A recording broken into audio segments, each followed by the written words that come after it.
If you are a fan of strawberries, berries, you are going to love this incredible, delicious recipe. It's so quick and easy to make, so let's get into it. You're going to need some fresh strawberries.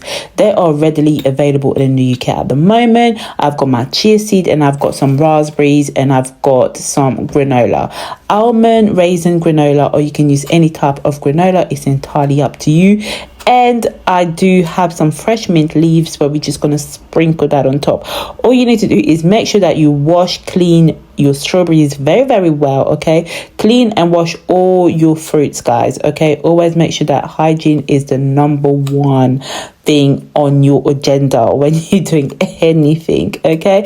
So all I'm gonna do is I'm gonna make sure that I cut all my strawberries together. Guys, if you're not a fan of strawberries, get to know, because it is jam-packed with goodness and health benefit. Great source of vitamin C, and it's really good if you want a low blood sugar, and it's just sweet and tasty and delicious, okay? I'll leave the benefits of strawberries in the descriptions if you want to know more. Always, like I always say, go and do your own research. And I've got some fresh mint, okay?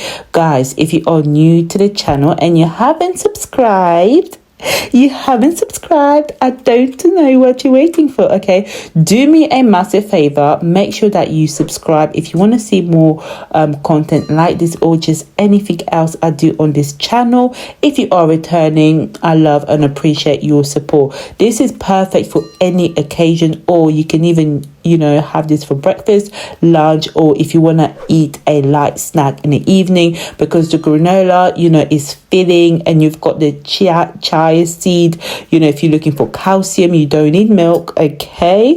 But that is my personal opinion. But you know, chia seed is filled with calcium, and we've got the raspberries, the mint, everything just combines well together. You don't need to add syrup, sugar, or anything, because everything is super sweet. And this is it, guys, okay? All I'm doing is layering everything together and just making sure that the presentation is on point. I'm going to sprinkle my granola again. You can use any amount if you want to put more or less. You've got the almond, you've got the raisin, which adds sweetness when you bite into it, and we're just going to sprinkle that chia on top for that extra health benefit. This is a super juicy, tasty, jam-packed, nutritious breakfast, lunch, snack, dessert, meal recipe for you guys. I hope you truly have enjoyed the recipe, and it's so simple to make, and it's such a fun recipe to make as well. Get everybody involved, and I'll see you guys next time, okay? Enjoy. Pick one of those juicy, pick it, I'll give it to you, pick, okay? I'll see you guys in my next video. Bye.